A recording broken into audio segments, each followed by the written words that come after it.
Hello and welcome to this report presentation. Clean tech company Nexam Chemical Holding have reported this morning for the first quarter of 2024. And I want to remind the viewers that you can ask your questions in the live chat. And with that, I'm honored to present today's speakers, CEO Ronnie Törnqvist and CFO Marcus Nyberg to the studio. Hello, Ronnie. Hello, Matthias. How do you do? Very good, very good. Good to see you in the studio again. Could you please describe the quarter in brief? Very briefly, it is a solid quarter. We have continued our sequential growth and we continue to implement the strategy that we're working on. And it's going in the right direction and we're doing the right things. Okay, thank you very much. And with that, I'll hand over to you to do your presentation and then I will be back for a Q&A. Please go ahead. Thank you, Matthias. Okay, so welcome to the presentation of the first quarter 24 for Nexam Chemical. I'm here together with my colleague Marcus Nyberg, our CFO, who will take a part of the presentation as well. Just to place ourselves in the world, it's hard to imagine a world without plastic materials. It is an important constituent for modern technology, modern healthcare, safety equipment, vehicles, telecommunication, etc. But plastics also have a very negative effect in terms of carbon dioxide emissions during production and in particular problems with waste handling and spreading of plastic waste into oceans, for example. We want to make a difference here to our customers and to society by producing additives that are used both to improve technical advanced plastics to make them even better for their applications, but also to provide part of the solution to the problems related to plastics. Nexam Chemical is a small clean tech company in Sweden, but we have a global reach.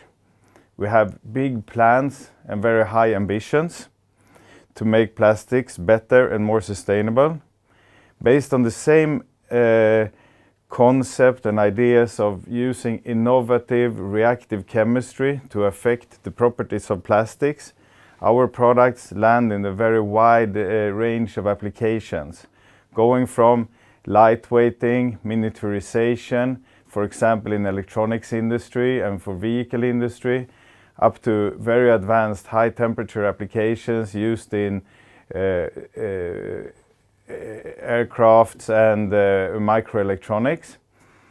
But we also have two application areas that are driven by really strong global megatrends, which are renewable energies and waste and recycling.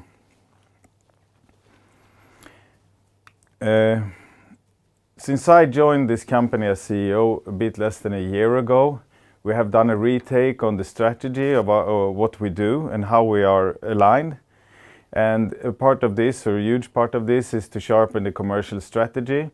And based on the customer value that we provide, we have split up, so to say, our initiatives into four major pillars.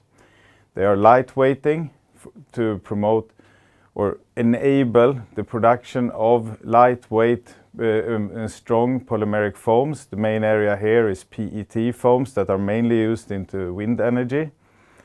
High temperature is the second pillar, where we provide additives that increase the temperature resistance of the most temperature resistant plastics in the world, and it's used in hot areas of jet engines, and it's used in very small to protect very small microprocessors that can become very hot. We also work in the area of aesthetics, which is our traditional segment, performance master batch, but where we have taken a new approach and to become much more market driven and oriented, and by using our already strong foothold in the Nordic countries and in the big parts of Eastern Europe, we're developing this into a broader and more interesting range for our customers, and also trying to link that activity with the chemical activity, so to say, in the other areas, in particular in the area of recycling.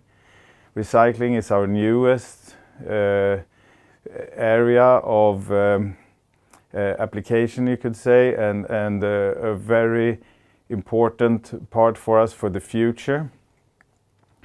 It can sometimes be combined with the technologies that we have in the other areas, and sometimes it's new technologies. But it's really axed at developing improved use of recycled materials through additives that can enable the use of recycled plastics into much more advanced applications. To go into the various areas, in PET foam, we work with all the big global PET foam manufacturers in order to develop recipes and produce foam materials that have higher performance. And the main application of PET foam is in the wind blades of windmills, and therefore important for renewable energy. And our contribution is here to bring this technology forward. For example, by the use of more recycled PET material as a source for the foam, but also to make the foams more performant and enable applications in other areas such as transportation, for example, and marine applications, etc. There is a strong driving force to develop this PET foam market for wind energy. One is that the wind energy in itself has extremely low emission, about 10 carbon dioxide equivalents per kilowatt hour compared to 400, which is the EU average. And this pushes the whole industry of wind energy. And on a 10-year period, it's predicted to more or less double in the world, the installations. Inside the core technologies that are possible to use in the wind blades, PET has a very future-looking application field compared to, for example, PVC foam and balsa wood. PVC foam has a very high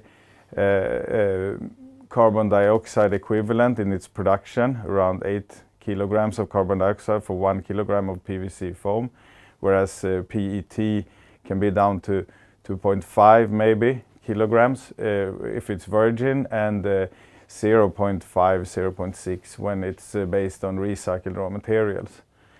It is also technical performance and economically good to use PET, and therefore there's a strong drive to use it more and more in the wind blades. Balsa wood also causes deforestation where it's harvested. The second area, high temperature materials. The main application for this commercially today is to produce advanced components that are used in jet engines for mainly military aircraft today. When you use lightweight composite materials, you can reduce the consumption of the jet engine. However, composite, which are the lightest and best materials for this, are limited in the use of temperature to maybe 350 degrees. By the use of Nexam's additives, this can be increased to sometimes 400 degrees C, and therefore you can do more components in the engine from these materials. So this is something that is growing. We're also active in translating this from military to civil aviation, and we see a long-term big potential for us in this field. Would like to deep dive a little bit in the area of recycling. It's our newest area. We have a concept called reactive recycling, which is really used to make better products from recycled materials. We work in areas such as technical fibers, sheet manufacturing, packaging materials, films for agriculture, and so on. All areas where an increased use of recycled material will be beneficial. I will come back to the total market of this. But to start to explain, what does our materials do? When plastic material is recycled, it is degraded by the environment and by the process, etc. There is a research team at the University of Torino in Italy that have investigated the effects of recycling on the materials. They have selected to measure viscosity, how easy the material flows when it's molten, because it's a strong indicator of how the material is degraded, so to say. And they have done then multiple extrusion cycles or multiple manufacturing cycles to simulate the recycling process. And the viscosity is going down as you increase the number of recycling cycles. This means that the polymer molecules inside the plastics are cut, so to say, and become shorter. Viscosity goes down, but the material also becomes more brittle and less friendly to use. And you cannot make very much with something that has been recycled 9 times. However, if in the 9th cycle the Nexam additive, reactive recycling additive is added, you come back to the same viscosity, so the same molecular weight or the same polymer chain length that you had after only 4 recycling cycles. So from that perspective, you can say that the addition of our product enables the material to be recycled more times or to be used in an application with higher requirement. A couple of examples from the world of PET, where we work together with various customers globally to use our additives to upgrade the recycled materials. In all, you could say that the first projects where we have started and where we are in production today, there are multiple benefits. It's economically advantageous to the customer. It is saving a lot of carbon dioxide emissions because the material is used instead of being incinerated or used in more advanced applications. And a couple of examples here: sheet manufacturing in the Middle East, staple fiber production in Southeast Asia, and they both have the same common, so to say, the same common driving forces. Lower total cost and improved environmental footprint.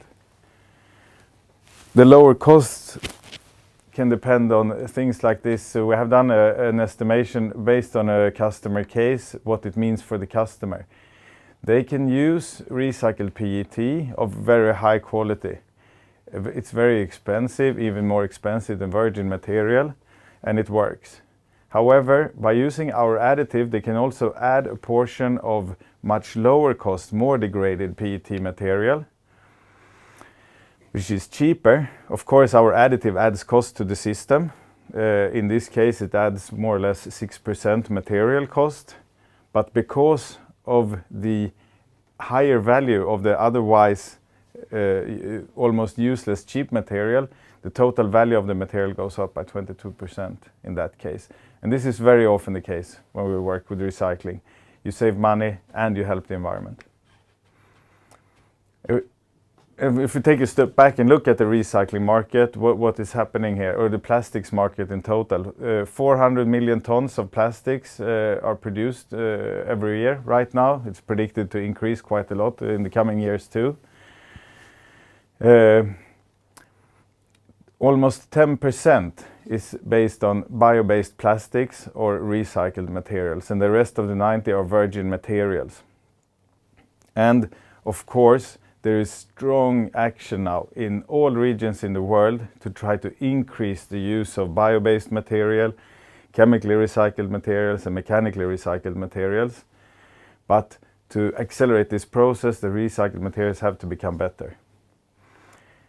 And we work in polypropylene, low-density polyethylene, high-density polyethylene, and PET, where we have solutions with reactive recycling. And these consist more than 50% of the global production of plastics. So we think and see that mechanical recycling will increase all over the world. Chemical recycling, bio-based materials will also increase all over the world. And the source for what is going to be recycled are in the areas of the big plastic grades, PP, PE, and PET. That's where we're in. And we're working all over the globe with this.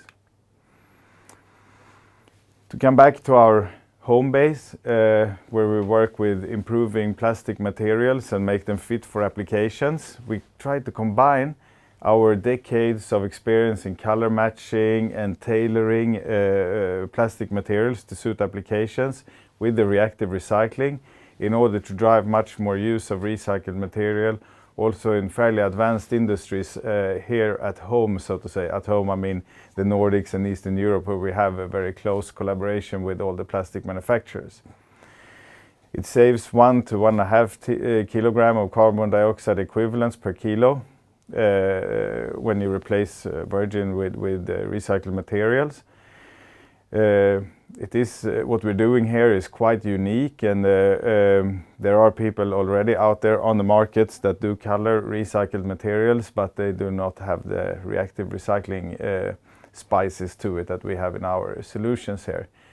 And we're working a lot here on the home markets to develop these concepts. And for example, we're in an initiative,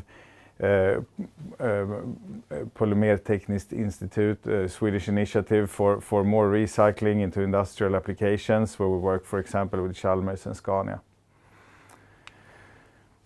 So that was about the technologies and what we do. Just give you a business update for the first quarter now, how it's going. Financially, we continue the sequential growth that we have had since second quarter last year. We're now back to the sales volume of the years that were better than 23. That means we're back to the levels of 21 and 22. We even are slightly bit above quarter one last year. But you have to bear in mind that the markets out there are in general much slower, less demands for industrial production and so on. So this has been possible by a very, very active business development from the whole team. The gross margin has been up for a while. We have now 5 consecutive quarters where we have increased it. And Marcus will come back to more details on that. And we see that we can continue to increase it in the future. The earnings, bottom line, are still slightly negative, but the EBITDA was 2.2 million Swedish, compared to 0.1 same quarter last year when we had almost the same sales number. This has been possible thanks to a savings program that we have implemented and worked on the whole year last year, of a total yearly value of about 13 million SEK. The full effect of this saving program was reached now during this quarter. And we're happy to see that we were able to implement it fully, and we did not start to leak somewhere else, which is often the case when you do ambitious saving programs. With this, we also have a much stabilized financial situation. A positive EBITDA means that we can live on our own cash. The cash flow that we generate also fund our operations that we do, in spite of the fact that we do actually do a lot of forward-leaning activities, both in R&D and sales. We continue to refine the strategic orientation and continue to build on that. In innovation, we continue. We have announced a few patents last year, especially within recycling. And this has caused enormous global interest for what we do. So it is growing the pipeline, let's say, and also in the area of innovation, we go more and more to finding complete solutions for our customers by complementing our product portfolio, and this is also turning out quite well. So we have a very positive outlook for growth in the future. But with that, I would like to hand over to Marcus, so he can give you a little bit more details about the economical side of the first quarter. Thanks, Ronnie. I will give you some more details of the outcome for the first quarter. And first of all, a little bit look into how the sales actually have changed a bit. We are at the moment reporting in master batch and in chemical. And as you can see, the chemical, that is the gray ones here, they have actually increased quite a lot since during the last year. And that's also where we really have invested in R&D, in business development, and such things. And that's also where the reason why we also are improving our margins. And I will actually go into to the margins straight away. And this is the margin development for more or less for the last 2 years. This is also a consequence of that we are selling more advanced chemicals or advanced master batch, but also that we have been doing insourcing of this production, and also that we have been working to cost optimize our recipes and so on. But I guess that the big question here is, of course, can it continue to increase? And I would say that the answer is yes. At least a couple of more percentages. And then we will move on to have we did the spreadsheets more or less. And I think one of the most important things here is that we have been, our top line is very much the same as last year. We have improved our margin, and we also have been running this cost saving program, and that is now fully in place. And we have seen from March and going further, we will see all the impact of this. And that means that you can expect improvements also on the EBITDA level on these sales volumes. Then when we come to the cash flow, I think we have been addressing this question the last year, because that is of course a concern from our current investors if we need another capital raise. And our answer has been that we think that we are able to run our business with our own cash. And of course we have taken lots of actions for this. Besides the margin improvements and the cost saving program, we are really focusing on working capital. You will see it when we look at the inventory and the inventory levels. They are starting to decline. And if we go forward on these levels, we will not be a company that will generate lots and lots of cash, but we still see that we are able to finance our own operations and also the investments that we are doing. So that is still the message, that we are able to survive on our own cash. We also got a question before this presentation if there are lots of seasonal variations when it comes to cash. And I would say that we are really working a lot with different processes and so on to mitigate this. So I wouldn't say that they are huge variations when it comes to different seasons. It's much more important of what we are selling and to whom we are selling due to different payment terms and so on. So that's not really a big issue. You can also see that when you look at the operating expenses, we are talking about this cost saving program. You see that you don't really see all the money in the operating expenses. But keep in mind, we have lots of inflation, and more or less half of our employees, they are employed in outside of Sweden. And there you have both inflation and also the currency impact.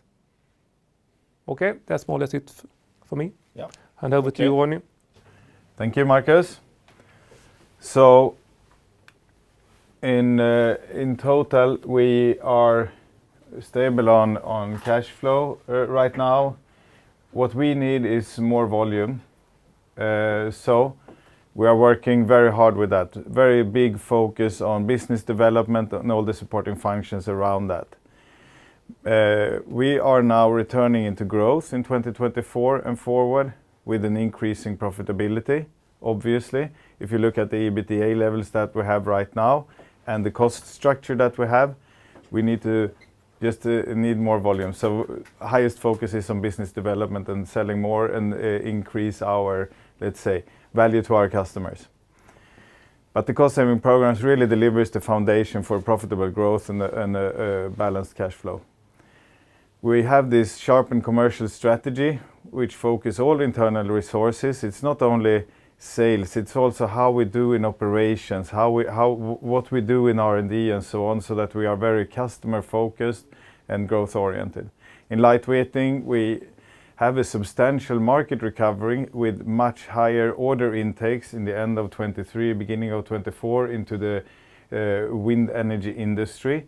That with 6 to 18 months delay should increase the need of foam material. So we see by the end of this year, beginning of next year, we should see growth in that segment, in addition to all the efforts we're doing to be even more relevant and bring more solution into that industry. High temperature, we have communicated when we got a very large order from North America in the area of high temperature. We're continuing to deliver on those orders, and it's looking well also for 2024 and 2025 in that area.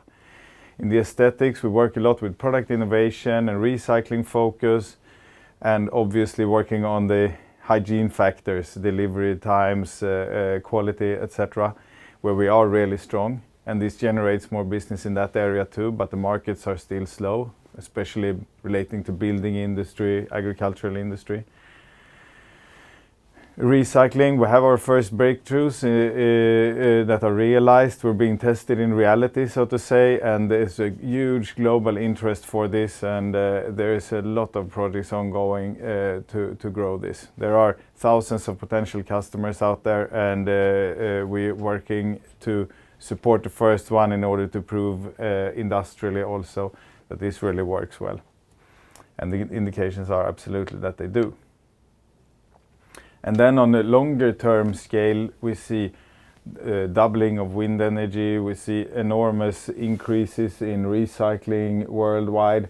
So we have a really strong foundation on the megatrends that we are in the right segments where there will be a lot of growth. And on the longer term, the high temperature applications will also grow. So in sum, why invest in Nexam? First of all, because we have a very high ambition and concrete plans for this year, next year, and going forward regarding all the financial KPIs based on growth. We have 5 consecutive quarters of improving gross margin, and you can expect more to come from that. We have a broad portfolio of clean tech solutions in 4 market segments, and they all have their own underlying growth. And we have, to underline that growth potential, we have clear customer offerings, solid business casing, and the ability to adapt and develop new customer offerings. Patented clean tech solutions supported by the megatrends. We have done the major investments, you could say, with the current organization, at least the overhead organization, and machine installations that we have, we could double our sales with no major capex. The organization in itself, after this strategic retake, has become stabilized, worked really well, and we don't have any big glitches in it, and we have a potential here to take on much bigger tasks without growing the team too much. However, right now, because of the huge customer interest globally, we need to reinforce sales team a little bit to handle all the opportunities. We also have a business model with the potential for targeted future investments, potential acquisition cases, and so on in the future. So those are the main reasons why to invest in us. With this, I'd like to conclude this presentation of Q1, and thank you so much for listening. And I would like also to extend a thank you to all employees who have done a great job also in this quarter to support our mission. Thank you. Thank you, Ronnie and Marcus, for your presentation. And let me just state that both me and Mother Earth are very thankful to all you clean tech companies that help reducing the human footprint. Okay. And with that, we start off the Q&A. Yeah. And after the savings program that have reached full effect in Q1, you reached an EBITDA of 2.2 million Swedish kronor. Could you elaborate a bit on what stood out in the savings program during the quarter? Maybe a question for you, Marcus? Yeah, I guess I can start. First of all, personal expenses, they have been reduced. I would say that is the major things. And also some when it comes to the margin, but it's more personal expenses, and also that we're not using consultants. Yeah, so but that's also a little bit linked to that. The people that we already have in that we're paying salaries for and are employed, they're doing a little bit more and also working a little bit in a different way. So that's it's personal expenses. Yeah, I would increased say. efficiency in the organization. Yeah, I would say so. Yeah. Okay, thank you. The margins amounted to 4.1%. Where do you see your EBITDA margin in the long term? Well, that's with the narrower cost base where we are right now, and with the product portfolio we have, that's where we land today. We are putting all our energy into growing the volume. It's quite clear from the presentation. And with the growing volume, there will be a strongly improved EBITDA also. And so that's why we focus very much on growth. And it's kind of not really rewarding when the market is very slow, because we have virtually the same sales today as we had a year ago, but we have taken so many more projects and we have so much more customers and customer cases. But because there is also some kind of decline underlying that, we don't get full paid. So if we continue to grow our business, take more projects, take more business, and on the same time some kind of relief on the market side, then it will be much better. Yeah. And you achieved a coverage rate of 45% in the quarter, which means that it has now increased sequentially for 5 consecutive quarters. Will you be able to keep this trend? Yes. Yeah. We will keep it. Marcus mentioned it in the presentation. Yeah. We expect a few percentage points more on this. And the reason is that one underlying reason is a lot of insourcing of production. And this has not been fully achieved yet. We still have residual material deliveries from external production, etc. in the quarter. So yes, we believe that we absolutely will be able to improve it a little bit, yes.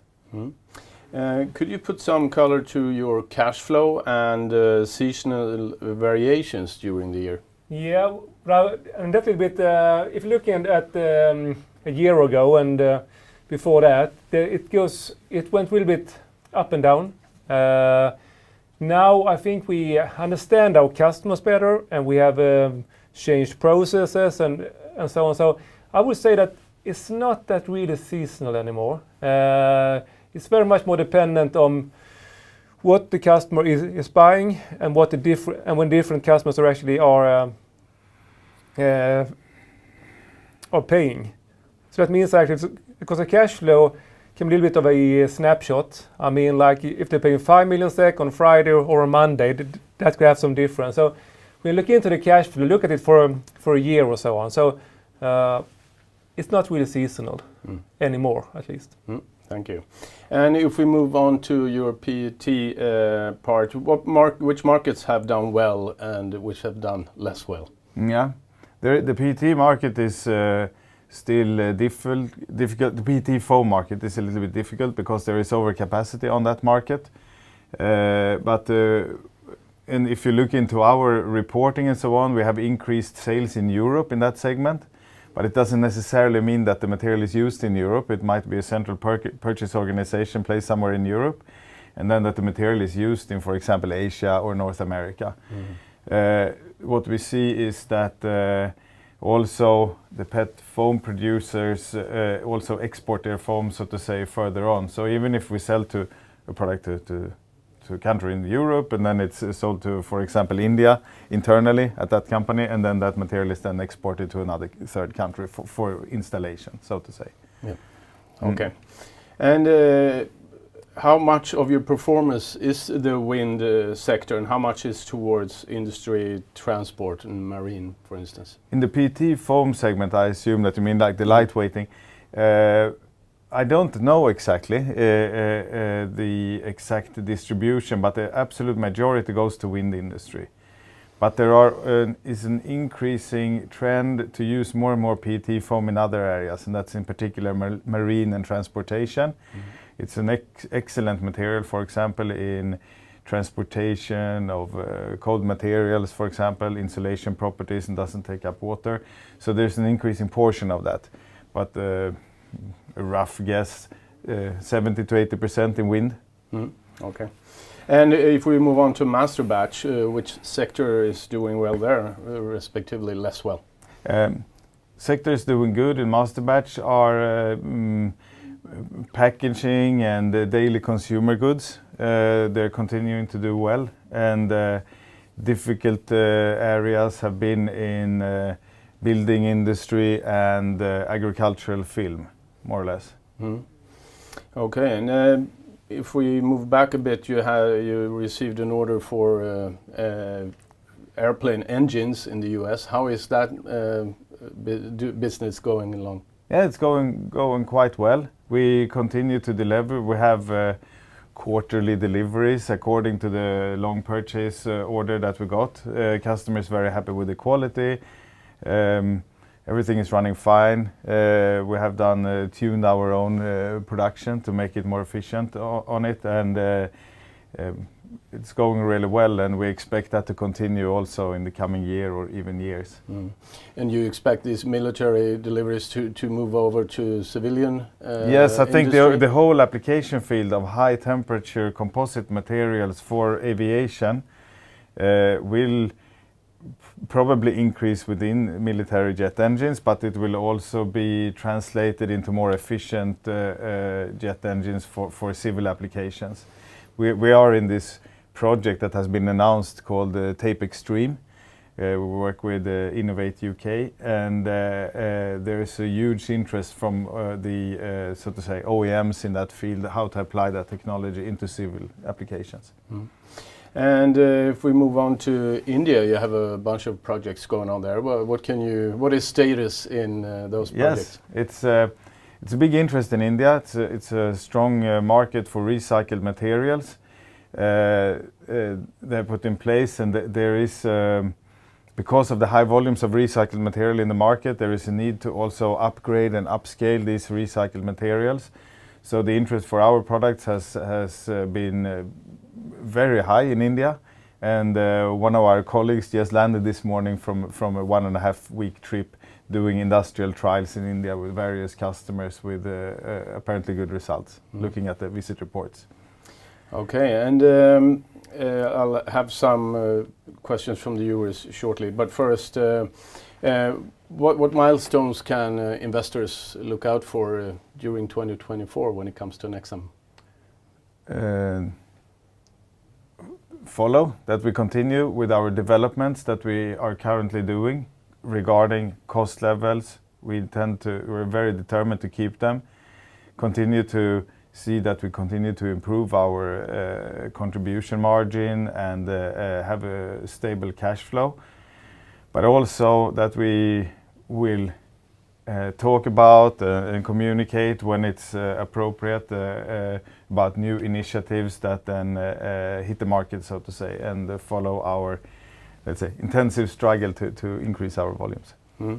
And when it comes to volumes within aircraft, and when can we see larger volumes? Yes, the lead time is very different. In performance master batch or aesthetic segment, you can have projects that are fairly short, from weeks to months or a year, you know. So they can be fairly short. In PET foam, for a new formulation to be approved and so on, it takes a little bit longer than that. And in recycling is also quite long and, let's say, complex approval processes to get things into industrial speed. And for high temperature is the longest lead times, because you need to validate the material component and the engine and the aircraft, so to say. So those are usually many years, those projects. So we don't count on high temperature into jet engines to be a fast mover. It is taking its time. But it's important to be there, and therefore we are there. And we have key technologies that are important there, but from our perspective, we need to finance our activities in that. So that's why we are very grateful for the initiatives such as Innovate UK, where we get supported for the R&D resources that we put into this area. One of our viewers have read in the paper that you're moving into properties and housing. Is that correct? Not that I know of. No, that was news to me, actually. Okay, that might be true, but some sort of misunderstanding. No. Okay, but that was all my questions for you today. Thank you so much for your presentation, and good luck going forward. Thank you, Matthias. Thank you. Thank you.